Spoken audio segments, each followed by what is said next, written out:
ድርሳነ ሚካኤል ዘሰኔ። በስም በአካል በግብር ሶስት፣ በመለኮት በአገዛዝ በስልጣን በባህሪ በህልውና ግን አንድ አምላክ በማለት በአብ በወልድ በመንፈስ ቅዱስ ስም አምነን ሰኔ በባተ በ12 ቀን የሚጸለይ የሚነበብ የቅዱስ ሚካኤል ድርሳን እንናገራለን። የመልአኩ ልመናው ረድኤቱ ከሁላችን ጋር ይኑር ለዘላለሙ አሜን። ይህ ድርሳን ቅዱስ ሚካኤልን እጅግ አድርጎ የሚወድ የአብያተ ክርስቲያናት ሁሉ ተቀዳሚ በኩር የሆነ የአክሱም ጳጳስ ዮሐንስ የደረሰው ነው። ኪልቅያ በምትባል ሀገር ሃይማኖቱ የጸና አስተራኒቆስ የሚባል አንድ ታላቅ መኮንን ነበር። የሚስቱም ስም አፎሚያ ይባላል። ሁለቱም እግዚአብሔርን የሚፈሩ የመላእክት ሁሉ አለቃ የሆነ ቅዱስ ሚካኤልንም በፍጹም ልቦናቸው የሚወዱ ነበሩ። በየወሩ በቅዱስ ሚካኤል ስም ከገንዘባቸው እየከፈሉ ለነዳያን ይመጸውቱ ነበር። የበዓሉንም መታሰቢያ ያደርጉ ነበር። ከጊዜ በኋላ ባሉ አስተራኒቆስ ታመመ። በዚህም ጊዜ ሚስቱ አፎሚያ እያዘነችና እያለቀሰች እንዲህ አለችው፣ ጌታዬ ሆይ የምነግርህ ነገር ስላለኝ በጽሞና ስማኝ። ይኸውም ሴት ባሏ በሞተ ጊዜ ቤተ ፈት እንደምትሆንና የዕለት ምግቧንም ለማግኘት ልዩ ልዩ አይነት ፈተና እንደሚደርስባት አንተ ታውቃለህ። እንግዲህ አንተ ከዚህ ዓለም በሞት ተለይተህ ብቻዬን በምቀርበት ጊዜ ከሐዘኔ የሚያረጋጋኝ አባት፣ እናት ወይም ተስፋ የሚሆነኝና የሚያጽናናኝ ልጅ የለኝም። ስለዚህ አሁን አንተ በሕይወት ሳለህ በመዓልትና በሌሊት ከሰይጣን ጠብ እንዲያድነኝ በስዕል ቤት አስቀምጬ የማጸንበት ዘንድ የመላእክት ሁሉ አለቃ የሆነ የቅዱስ ሚካኤልን ስዕል ከእንጨት ታስቀርጽልኝ ዘንድ እጠይቃለሁ አለችው። አስተራኒቆስም ወደ እንጨት ጠራቢ መልእክተኛ ልኮ ከወይራ እንጨት ዕፀ ዘይት የመላእክት አለቃ በሆነ በቅዱስ ሚካኤል አምሳል ስዕል ቅረጽልኝ አለው። እንዲሁም ብላቴኖችን የብርና የወርቅ አንጥረኛ ጥሩልኝ ብሎ አንጥረኛው ከመጣ በኋላ በቅዱስ ሚካኤል አምሳል ከወርቅና ከብር የተሰራ ስዕል ሰርቶ ለአስተራኒቆስ ሰጠው። እርሱም ለሚስቱ ለአፎሚያ ሰጣትና በስዕሏ ቤት ሰቅላ በክብር አስቀመጠችው። እንደተባለው ባሏ ሞቶ ነፍሱ ወደ ሰማይ ካረገች በኋላ ከዚህ ዓለም ተግባር በመራቅ በፍጹም ልቦናዋ የእግዚአብሔር ተገዥ ሆነች። በመዓልትና በሌሊትም በቅዱስ ሚካኤል ስዕል ፊት እየሰገደች የመላእክት ሁሉ አለቃ ቅዱስ ሚካኤል ሆይ ጠብቀኝ፣ ለሁልጊዜም ከኔ አትለየኝ፣ ይቅር ይለኝ ይምረኝም ዘንድ ወደ እግዚአብሔር ጸልይልኝ እያለች ትጸልይ ጀመር። በጎ ስራዋም ከዕለት ወደ ዕለት ከፍ እያለ ሄደ። ለነዳያንና ለችግረኞች ምጽዋት በመስጠትንም የየዕለቱ ተግባሯ አደረገች። ይህን በጎ ስራዋን የተመለከተ ሰይጣን በምቀኝነት ተነሳሳባት። በብዙ ብስጭትና ደም ፍላት በሴት ባልቴቶችና በሕፃናት የተመሰሉ በብዙ ሰራዊተ ሰይጣናት ታጅቦ ወደ እርሷ መጥቶ በቤቷ አጥር ደጃፍ ተቀመጠ። ከዚያም የምትራዳትን አፎሚያን ጥሪልኝ አላት። ገረዲቱም አፎሚያ ካለችበት ሄዳ ብዙ ሕፃናትን ያስከተሉ የሴት ባልቴቶች ከሁለተኛው በር ተቀምጠዋል አለቻት። ከዚህም በኋላ አፎሚያ ማን ይሆን በማለት እየተጠራጠረች ወጣችና የመላእክት አለቃ የሆነ የቅዱስ ሚካኤል ስዕል ወዳለበት ቤቷ ይገባ ዘንድ ጋበዘችው። እንደዚሁም በበሩ አጠገብ የተቀመጡትን አረጋውያን ሴቶች እናቶቼ ሆይ በረከታችሁ ረድኤታችሁ ይደርሰኝ ዘንድ ኑ ከቤት ግቡና ጸልዩልኝ፣ የመላእክት አለቃ የሆነ የቅዱስ ሚካኤልንም ስዕል ተሳለሙ፣ ጌታዬ አስተራኒቆስ ከመሞቱ አስቀድሞ ለእርሱ አደራ ሰጥቶኛልና አለቻቸው። ጌታዬ ከሞተ ወዲህ ግን ልጅም ቢሆን የወንድ ጾታ ያለው ሰው ከቤቴ ገብቶ ስለማያውቅ ምናልባት ከመካከላችሁ ወንድ ቢኖር ከቤት እንዳትገቡ በእግዚአብሔር ስም አምላችኋለሁ አለቻቸው። በመበለት ተመስሎ የመጣ ዲያብሎስም ወደ ቤት እንገባ ዘንድ አንችልም፣ በአንቺም የጸሎት ቤት ተገኝተን ልንጸልይ አይገባንም፣ ወደ አንቺ ከመምጣታችን አስቀድሞ ስለ አንቺም ስለ እኛም ባለንበት ቦታ ጸልየናልና አላት። ነገር ግን እኔ የምነግርሽን የማትሰሚ ከሆነ ይህ ሁሉ ጾምሽና ጸሎትሽ ምን ይጠቅምሻል? በጾምና በጸሎትሽ ብዛት የተነሳ ካለ ዕድሜሽ ትሞቻለሽ።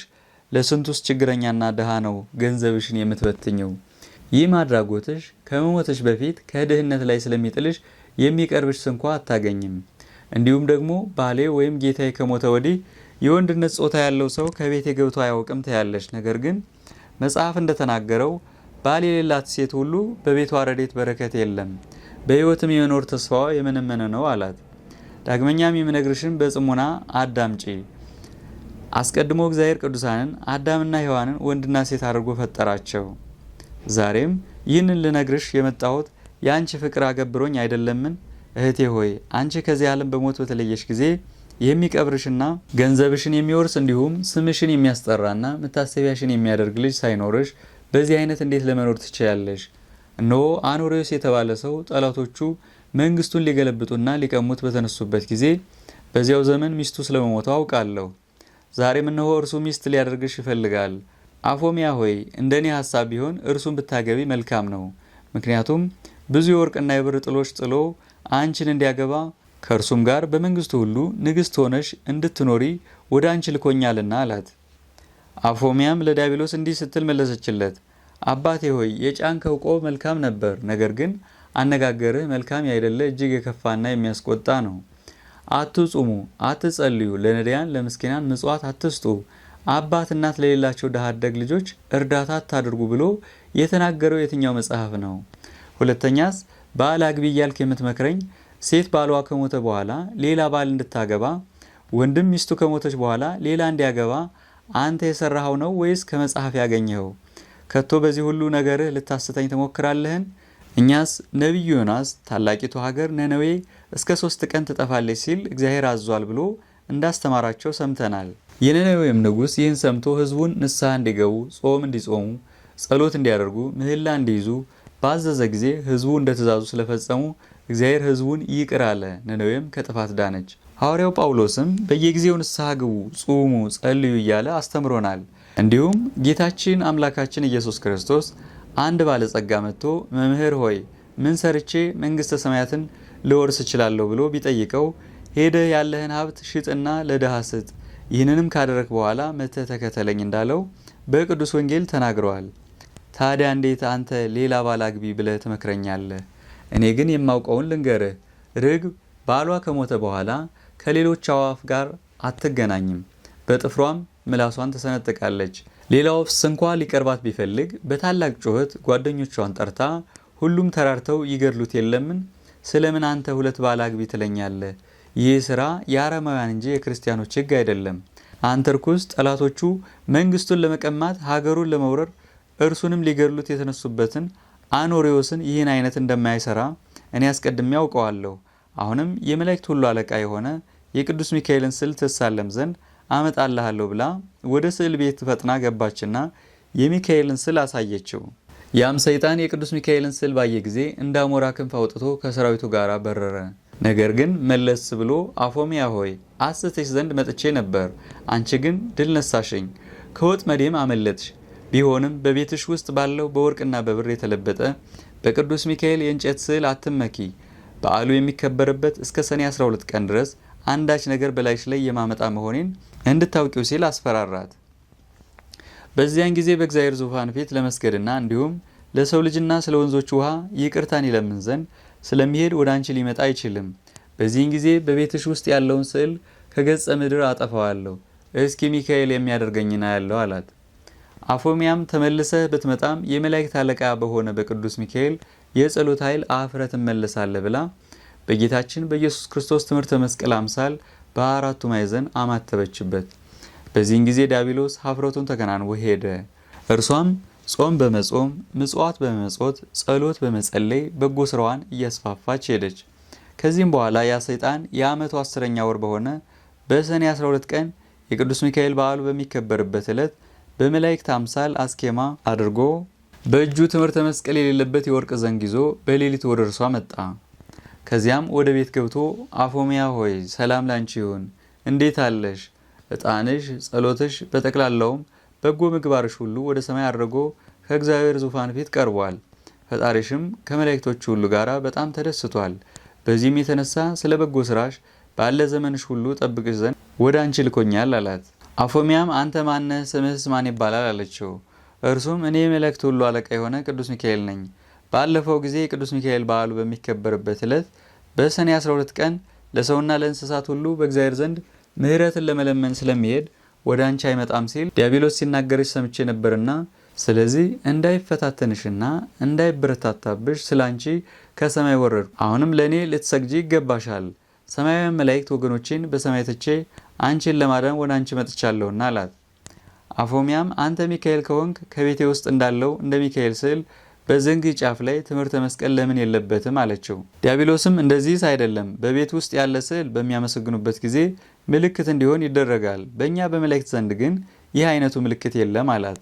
ዳግመኛም አፎሚያ ምድራዊ ንጉሥ ማዘዣ ጽፎ በሚያስተላልፍበት ጊዜ ማኅተም ሳያትምበት ቢልከው የሚያምነው ወይም የሚቀበለው የለም። እንዲሁም መላእክት ከሰማይ በወረዱ ጊዜ በትረ መስቀል ያልያዘውን መልአክ ነው ብለው አያምኑትም ይንቁታል እንጂ አለችው። ይልቁንስ መልአክ ከሆንክ ትሳለመው ዘንድ የሚካኤልን ስዕል ላምጣልህ አለችው። በዚህን ጊዜ ዲያብሎስ ፊቱ ተለወጠ፣ በጨለማ የተሸፈነ ተራራ አከለ፣ ዓይኖቹም እንደ እሳት ቀሉ፣ አፉም ጨለማ እንደተመላ ታላቅ ጉድጓድ መሰለ። ከአፉም ሽታው እጅግ የከፋ ጭስ ይወጣ ነበር። ይገድላትም ዘንድ ዘሎ አነቃትና አንቺ አፎሚያ እንዴት ይህን ፈተና ታመጭብኛለሽ? ከእንግዲህስ ከአንቺው ጋር እሞታለሁ እንጂ አልተውሽም አላት። በዚህን ጊዜ በታላቅ ቃል ወደ ቅዱስ ሚካኤል እንዲህ ስትል ጮኸች። አቤቱ የመላእክት ሁሉ አለቃ የሆንክ ቅዱስ ሚካኤል ሆይ ፈጥነህ ድረስና ከእኔና ከአዳም ልጆች ሁሉ ጠላት አድነኝ አለችው። የመላእክት አለቃ ቅዱስ ሚካኤልም ያድናት ዘንድ ብርሃን ለብሶ ብርሃን ተጎናጽፎ ከሰማይ ወረደ፣ ብርሃኑም በቤቱ ሁሉ መላ። ከዚያም ዲያብሎስን በያዘው በትረ መስቀል በመታው ጊዜ በመሬት ላይ ዘረጋው። ዲያብሎስም ቅዱስ ሚካኤልን እግዚአብሔር የሰጠኝ ዘመኔ ሳይፈጸም እንዳታጠፋኝ በእግዚአብሔር ስም አምልሃለሁ አለው። ከዛሬ ጀምሮ ስምህ ከሚጠራበት ስዕልህ ካለበት ቦታ ሁሉ ፈጽሞ አልደርስም። የመላእክት አለቃ ቅዱስ ሚካኤል ሆይ ቀድሞም ከሰማይ ያወረድከኝ፣ ከክብሬ ያዋረድከኝ፣ ከሹመቴ የሻርከኝ አንተ ነህ። አሁንም ይቅርታ አድርግልኝ እያለ ለመነው። በዚያኑ ጊዜ ቅዱስ ሚካኤል ዲያብሎስን አሳፍሮ አዋርዶ ለቀቀው። ወደ አፎሚያም መለስ ብሎ ንዕድ ክብርት የሆንሽ የእግዚአብሔር ታማኝ አገልጋዩ አፎሚያ ሆይ ጸሎትሽ፣ ምጽዋትሽ፣ በጎ ስራሽ ሁሉ ወደ ሰማይ አድርጓል፣ ከእግዚአብሔር ዙፋን ፊት ቀርቧል። አሁንም ሄደሽ ከቤተ ክርስቲያን ገብተሽ ጸሎት አድርሺ፣ በዛሬው ቀን ነፍስሽ ከስጋሽ ትለያለችና ብሎ ነገራት። መላእክትም ሁሉ ወደ አንቺ መጥተው ነፍስሽም ወደ መንግስተ ሰማያት ያሳርጋሉ፣ ከባልሽ ከአስተራኒቆስ ነፍስ ጋራም ለዘላለም በዚያ አርፋ ትኖራለች አላት። ከዚህም በኋላ አፎሚያ እያየችው ቅዱስ ሚካኤል ወደ ሰማይ አረገ። እርሷም ንጹህ ልብስ ለብሳ ወደ ቤተ ክርስቲያን ሄደችና የክርስቶስን ስጋና ደም ተቀበለች።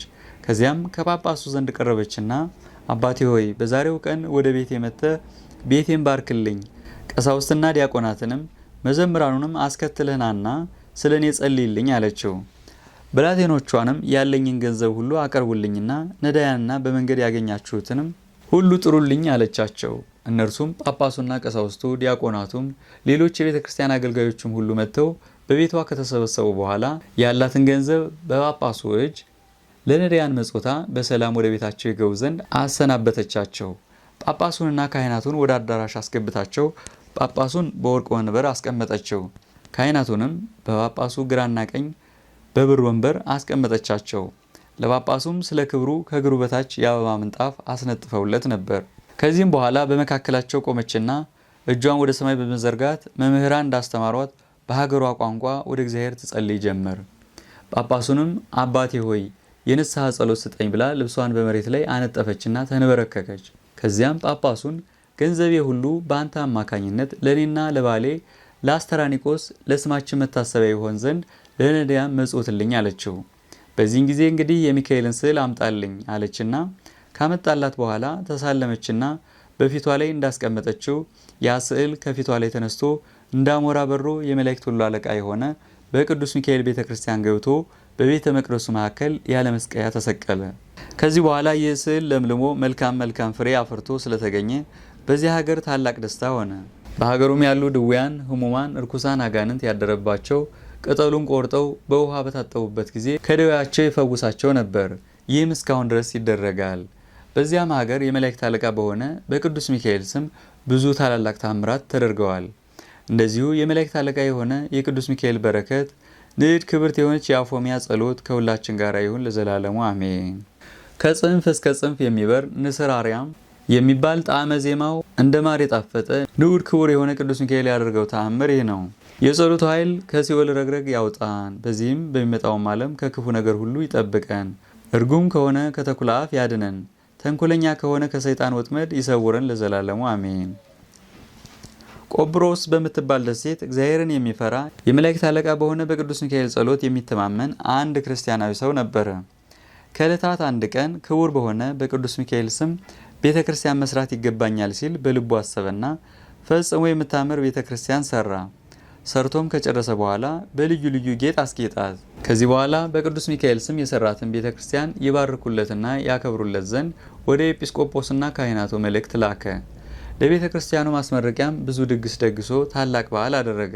ከዚያም ካህናቱ፣ ዲያቆናቱ፣ ምእመናኑም ሁሉ የቅዱስ ሚካኤል ቤተ ክርስቲያን በሚባረክበት ቀን በቤተ ክርስቲያኑ ተሰብስበው ከቆሙ በኋላ ኤጲስቆጶሱ እንደ ሕጉ የቅዳሴ ጸሎት ጀመረ።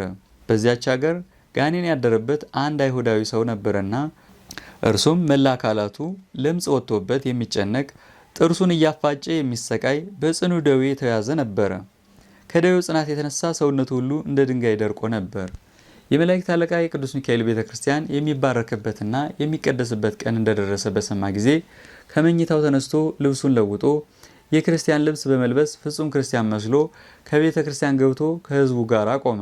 ኤጲስቆጶሱም ቅዳሴ ቤተ ክርስቲያኑን በፈጸመ ጊዜ የተቀደሰበትን ቅዳሴ ጸበል በቤተ ክርስቲያኑ ዙሪያና ግድግዳውን ሁሉ ሲረጭ የአይሁዳዊ በቆራጥ ልብና በጽኑ ሃይማኖት ቅዳሴ ጸበሉን ተቀብሎ ራሱን ረጨ፣ ሰውነቱን ሁሉ ታጠበበት። የመላእክት አለቃ ከሆነ ከቅዱስ ሚካኤል ስዕል ፊት ከሚበራ የቀንዲል ዘይትም ወስዶ እንዲህ እያለ ተቀባ። አቤቱ ጌታዬ ቅዱስ ሚካኤል ሆይ ከዚህ ከጽኑ ደዌ ፈጥነ ፈውሰኝ፣ ከዚህ ከክፉ የለምጽ በሽታም አድነኝ። ከዚህ ሁሉ በሽታ ብታድነኝ ለቤተ ክርስቲያንህ ምንም ያልተቀላቀለበት ንጹሕ የሆነ 20 ወቄት ወርቅ እሰጣለሁ። በጌታችን በኢየሱስ ክርስቶስ ስም ተጠምቄ ፍጹም ክርስቲያን እሆናለሁ። የወልደ እግዚአብሔርን ሰው መሆንንም አምናለሁ። ስለ አዳምና ሔዋን ስለ ልጆቻቸውም ሲል ከዳዊት ወገን ከተወለደች ከእመቤታችን ከስጋዋ ስጋ ከነፍሷ ነፍስ ነስቶ መወለዱን በትክክል ተቀብዬ አምናለሁ። ባለ ሕይወት ዘመኔ ሁሉ ለቤተ ክርስቲያን ሳገለግል እኖራለሁ አለ። ይህንንም ከተናገረ በኋላ እንቅልፍ አለውና በዚያች ሌሊት በዚያው በቅዱስ ሚካኤል ቤተ ክርስቲያን ውስጥ ተኝቶ አደረ። ከእንቅልፉም በነቃ ጊዜ ሰውነቱ ሁሉ በሙሉ ጤንነት ላይ ሆኖ ከለምጹ ተፈውሶ ከበሽታውም ድኖ አገኘው። ከዚህም በኋላ በታላቅ ደስታ እግዚአብሔርንና ቅዱስ ሚካኤልን እያመሰገነ ወደ ቤቱ ገባ። ያም አስቀድሞ ያስጨንቀው የነበረ ጋኔን ከእርሱ ተለይቶ ወጣ። በሰውነቱ ላይ ይታይ የነበረ ለምጽም ጠፋ። ፈጽሞ ከሰውነቱ ላይ አንዳችም የበሽታ አይነት የቀረ ስላልነበረ ፍጹም ጤነኛ ሆነ። ያም አይሁዳዊ ከጽኑ ደዌው ፈጽሞ በዳነ ጊዜ ለቅዱስ ሚካኤል ቤተክርስቲያን እሰጣለሁ ብሎ ቃል የገባበት ያን 20 ወቄት ንጹሕ ወርቅ ሰጠ። በዚያኑ ጊዜ ፈጥኖ ወደ ኤጲስቆጶሱ ዘንድ ሄደና ቅዱስ ሚካኤል ያደረገለትን ተአምራት ሁሉ ነገረው። ከለምጹ እንዳዳነውና ካደረበት ጋኔን እንዴት እንዳላቀቀው አስረዳው። ከዚያም ኤጲስቆጶሱን አባቴ ሆይ ከዛሬ ጀምሮ ክርስቲያን ሆን ዘንድ እፈቅዳለሁ። ስለዚህ አጥምቀኝና ከቅዱሳን ማህበር አንድ አድርገህ ደምረኝ እያለ ለመነው። ኤጲስቆጶሱም እሺ ብሎ ከቤተሰቡና ከዘመዶቹ ጋር አጠመቀውና ክርስቲያን አደረገው። ከዚያም በኋላ የአይሁዳዊ ሰው በቀናች በጸናች ሃይማኖት ጸንቶ በበጎ ስራ ተጠምዶ የቅዱስ ሚካኤልን ቤተክርስቲያን ለማገልገል ወሰነ። እንዲሁም በጨለማ ለነበሩ ሰዎች ብርሃን ወጣላቸው። በድንቁርና በቀቢጸ ተስፋ ለነበሩ ሰዎች ዕውቀት ተገለጸላቸው። በክህደት በኃጢአት ለነበሩ ንስሐ ተሰራላቸው፣ ሃይማኖት ተሰጣቸው ተብሎ በነቢይ እንደተነገረ ቅዱስ ሚካኤል ቀድሞ ከነበረበት ጨለማ ወደ ብርሃን እንዴት እንደመለሰውና ያደረገለትን ተአምራት ሁሉ ለሕዝብ ሲነግር ኖረ። እንግዲህ ይህ አይሁዳዊ ከሚያሰቃየው ጋኔን ከሚያስጨንቀው ሕማመ ኃጢአት ድኖ አዳኝ የሆነ የክርስቶስ ብርሃን እንደበራለትና የይቅርታና የቸርነት መልእክተኛ የሆነ በቅዱስ ሚካኤል ጸሎትና ልመና ከአረማዊነት ወደ አማናዊነት እንደመለሰው አይነ ልቦናውንም አብርቶ የሥላሴን አንድነት ሶስትነት ለማወቅ እንዳስቻለው የወንጌል ልጆች የሆን እኛንም በስዕለቱ በአማላጅነቱ አይለየን። በከንቱ እንዳንጠፋ ከሰይጣን ወጥመድ ያድነን። ከሰራዊት ሁሉ ጋራ በቸርነቱ ይመግበን። ሰውን የሚያስቱ ሰራዊተ ሳጥናኤል አይተው ይሸሹ ዘንድ ሰይፈ ረድኤቱ ከጎናችን አይራቅ። ቅሚያን የተመሉ ወላዳያነ ሐሰት ሐሳውያነ መሲሖች ከሆኑ ጥልቀቱ ከማይገኝ የተንኮላቸው ባህር እንዳንሰጥም ይጠብቀን። ከወጥመዳቸው እንዳንገባ በክንፈ ረድኤቱ ይሰውረን። ከዚህም ሁሉ በቸርነቱ መጋረጃ ይሰውረን ዘንድ ሁል ጊዜ እየመጣ ይጎብኘን። ከቀድሞ ጀምሮ ቂም በቀል የሌለበት የምህረት አማላጅ ነውና ኃይለ ጸሎቱና አማላጅነቱ ሁላችንንም ከክፉ ነገር ሁሉ ይጠብቅ እስከ ዘላለሙ አሜን። አንድ አምላክ በሆነ በአብ በወልድ በመንፈስ ቅዱስ ስም በማመን በባህሪ በህልውና አንድ አምላክ ብለን አምነን ሰኔ በባተ በ12 ቀን የመላእክት ሁሉ አለቃ የሆነ የቅዱስ ሚካኤል የበዓሉ መታሰቢያ እንዲከበር እንናገራለን። ልመናው አማላጅነቱ ከሁላችን ጋር ይኖር ለዘላለሙ አሜን። የሚከበርበትም ምክንያት እንዲህ ነው። እስክንድሪያ በምትባል ሀገር አክሉ በትራ የተባለች የግብጽ ንጉስ ልጅ ዙሃል በሚባል ኮከብ ስም ያሰራቸው ታላቅ ቤተ ጣዖት ነበርና በየዓመቱ ሰኔ በባተ በ12 ቀን ህዝቡ ተሰብስቦ ታላቅ በዓል ያደርጉ ነበር። በዚያም አዳራሽ ውስጥ በዚያች ሀገር በሚኖሩ ሰዎች ዘንድ የሚፈራና የሚከበር ስሙ ዙሃል የሚባል የብር ጣዖት ነበረ። በዓሉ በሚከበርበት ዕለት ብዙ ፍሪዳ ይታረድ ነበር። አባ ለእስክንድሮስ የተባለ እስከተሾመ ድረስ ለዚያ ጣዖት ክብር እየሰጡ በዓል እያደረጉ ለብዙ ዘመን ቆዩ። ይኸውም የ300 ዓመተ ምህረት ተፈጽሞ የ4ኛው ምዕተ ዓመት መካከል ላይ ነበር።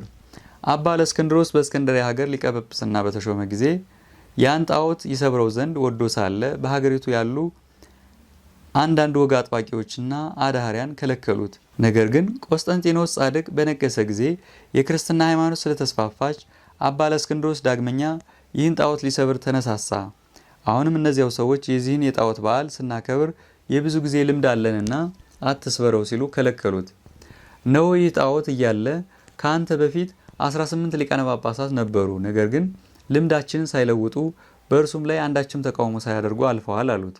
አባ ለእስክንድሮስ ግን ይህ ጣዖት የሚያጠፋ እንጂ የሚያለማ ወይም የሚጠቅም አለመሆኑን መላልሶ ነገራቸው። ብዙ ማስረጃም አቀረበላቸው።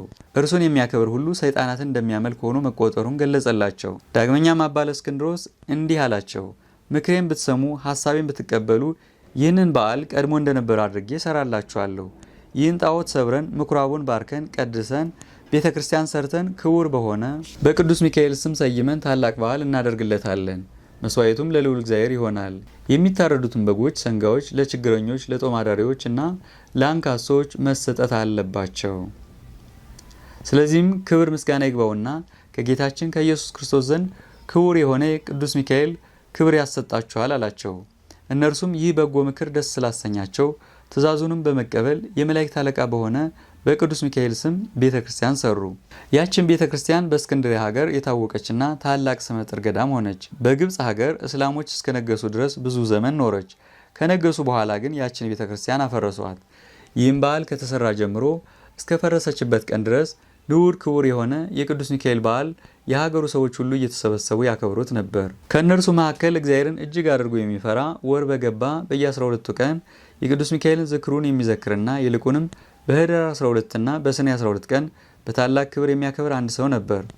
እግዚአብሔርን ለሚፈራ ሰውም ርኅራኄ የሌለው በእርሱም ላይ ጥላቻ ያደረበት ባለጸጋ ጎረቤት ነበረው። የቅዱስ ሚካኤልን በዓል በሚያከብርበት ጊዜ ሁሉ ይዘብትበት፣ ይሳለቅበት ነበር።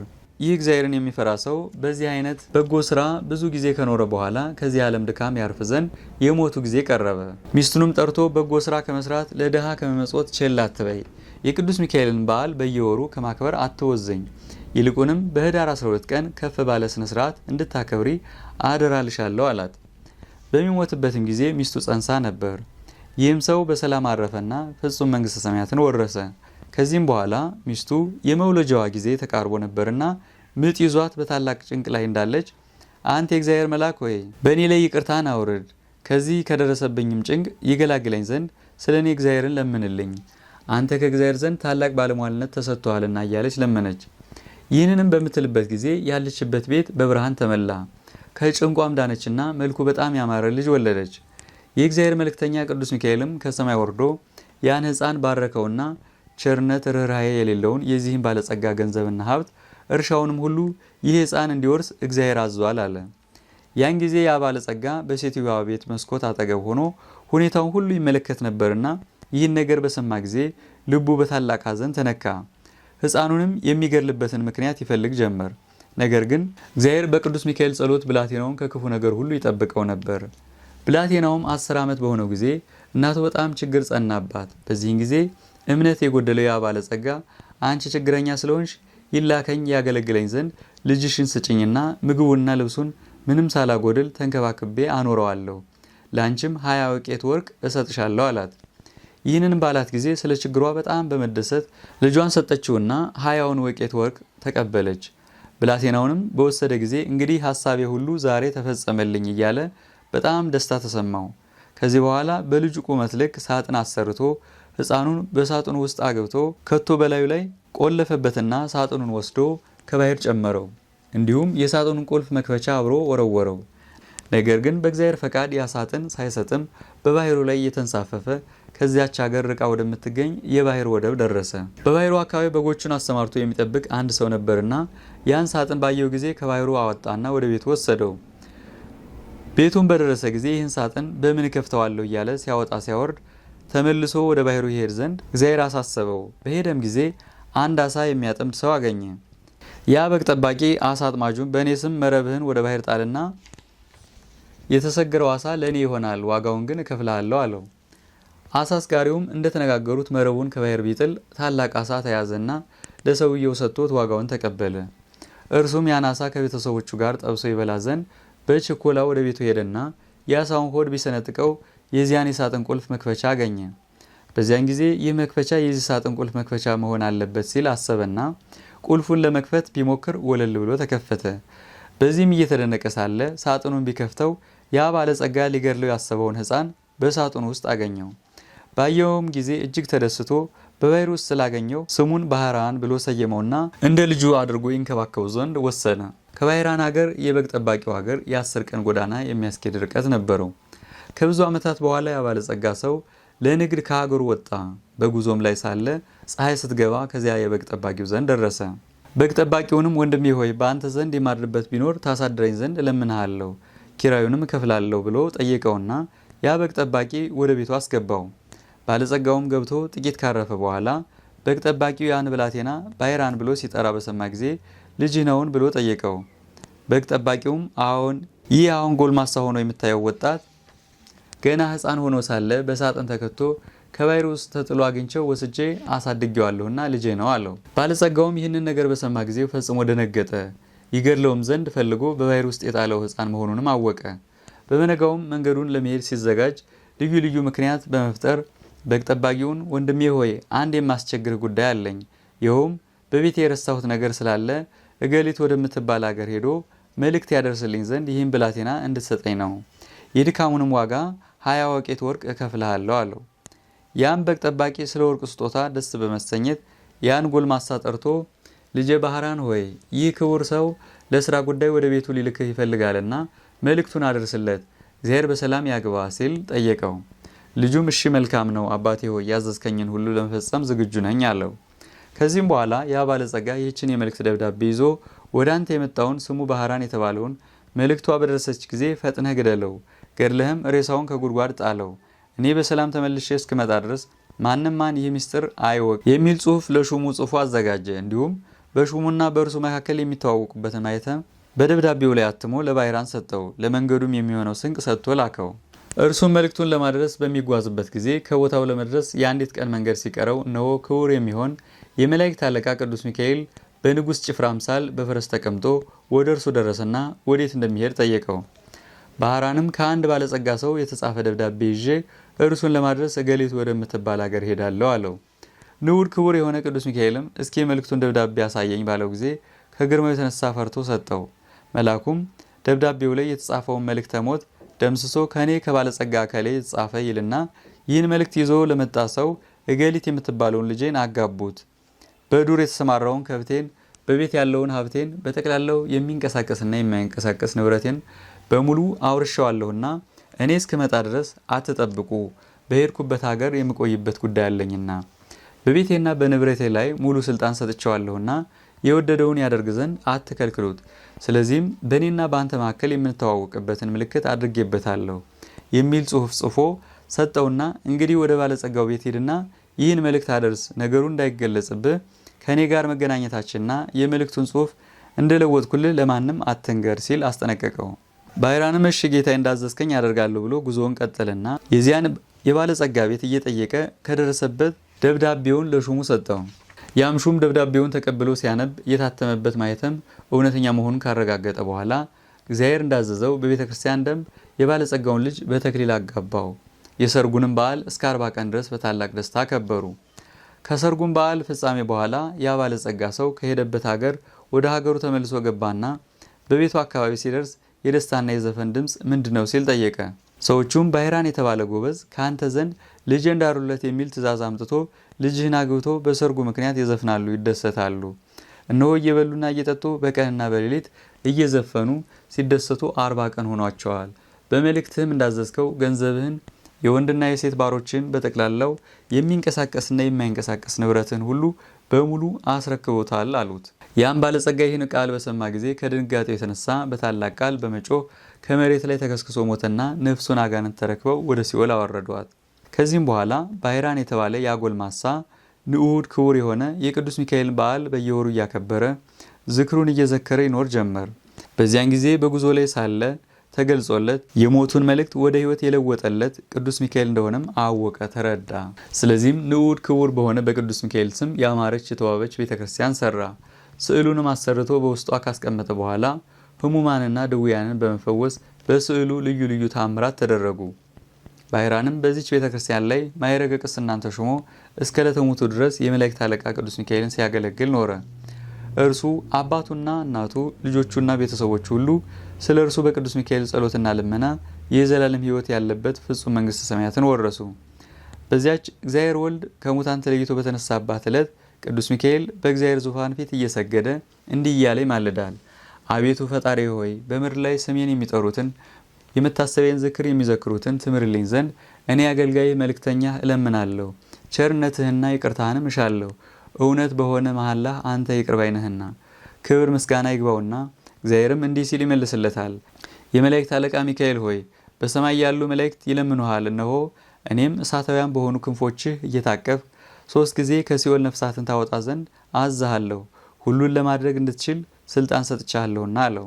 የመላእክት አለቃ ቅዱስ ሚካኤልም ይህን የቸርነት ቃል በሰማ ጊዜ እጅግ ተደሰተ።